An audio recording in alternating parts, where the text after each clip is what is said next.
Dan untuk mengetahui pergerakan saham hari ini, kita akan membahasnya bersama Head of Research Finance Sekuritas, Nico Lawrence. Selamat pagi, Mas Nico. Selamat pagi, Mas. Oke, Mas Niko. Hari ini baru saya tadi dibuka indeks ini menguat 0,92% ya. Ini bagaimana pergerakannya hari ini? Apakah Biden's effect ini akan masih sangat terasa atau mempengaruhi pergerakan indeks hari ini? Iya, menurut kita dari sisi sentimen regional bakal lebih ngedrive ya buat market buat hari ini. Karena sebenarnya concern dari sisi investor, kalau seandainya nanti Biden itu bakal terpilih, ini sebenarnya bakal positif buat regional. Karena pertama adalah de-escalation tension antara US dan juga China. Kalau ibaratnya ada pengurangan tensi, ini bakal positif buat harga komoditi ya. Karena kita tahu 60% dari kita punya ekspor itu di-drive dari sisi komoditi level. Lalu yang kedua sebenarnya kan kalau lihat salah satu kebijakan dari Biden ini adalah stimulus yang lebih besar. Translasinya adalah money supply-nya meningkat dari sisi currency atau DXY, dollar index itu bakal melemah. Dan ada ruang sebenarnya dari level rupiah, ini dari harga sekarang ke depannya ini bakal stable atau akan mengalami penguatan. Jadi itu yang menurut kita sih harusnya bakal support buat pasar ya, Mas. Oke, artinya investor ini masih akan berburu aset di emerging market ya, seperti Indonesia begitu, Mas Niko? Iya, benar. Kelihatan banget sebenarnya sebelum pengumuman officialnya, itu yang kayak hari Kamis dan juga hari Jumat kemarin, itu indeks-indeks di regional kayak Thailand, Malaysia, Hang Seng, di China, itu juga udah positif. Karena sebenarnya bisa dibilang investor itu juga bakal shifting tuh. Kalau ibaratnya ada pengurangan tensi, growth global bakal lebih baik, orang bakal shifting nanti yang lebih ke aset yang lebih defensif kayak US market, itu pindah ke emerging market kayak Indonesia. Jadi itu bakal positif. Apalagi sebenarnya kita lihat kan buat beberapa emerging market ini kan base-nya banyak di commodities. Jadi itu kita lihat bakal positif sih. Karena sebenarnya sebelumnya gini, kalau ibaratnya Biden, kenapa Trump jadi concern utama investor itu nggak terlalu baik? Karena negara-negara yang sebenarnya punya kecenderungan trade surplus dengan US, itu bakal pressure. Karena kan kalau kita lihat kebijakannya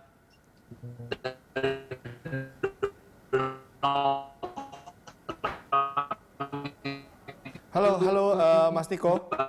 Mas Niko.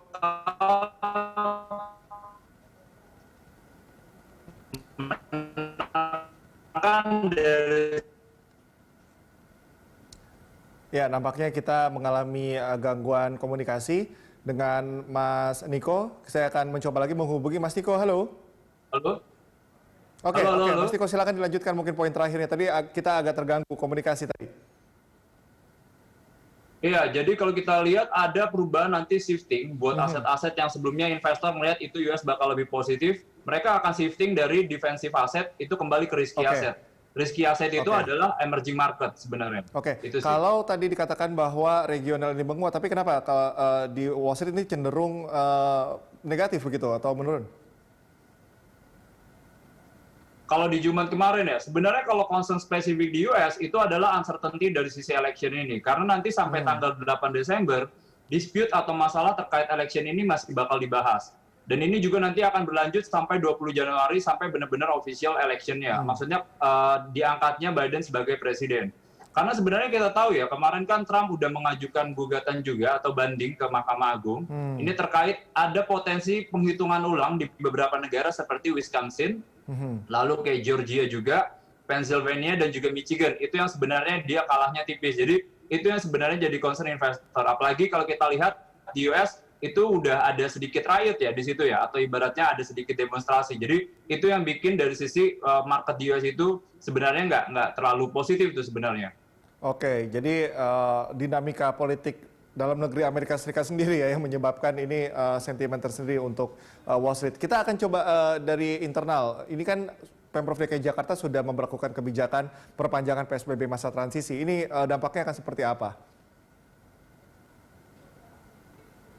Ya, kalau kita lihat sebenarnya nggak terlalu positif ya sebenarnya buat dari sisi investor ya. Karena sebenarnya kalau kita lihat semenjak liburan di minggu lalu, kasus baru ini tuh naik sampai ke 3.800, sebelumnya bisa 3.200. Itu translasinya apa? Jadi investor pun atau dari sisi masyarakat pun nggak confidence nih buat dari sisi consume.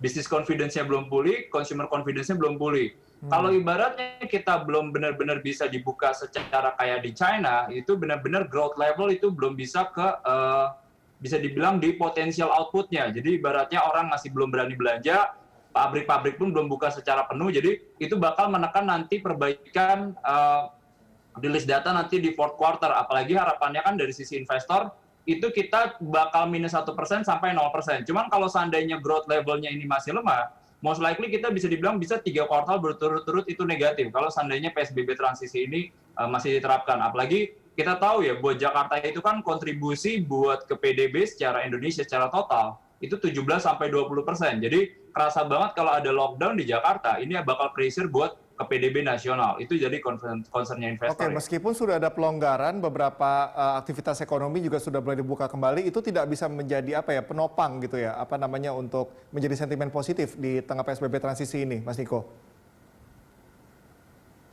Iya, itu bisa jadi cushion. Cuman ibaratnya kan kalau dari sisi ekonomi ada dua modelnya. Sebenarnya potensial output-nya sama actual output-nya.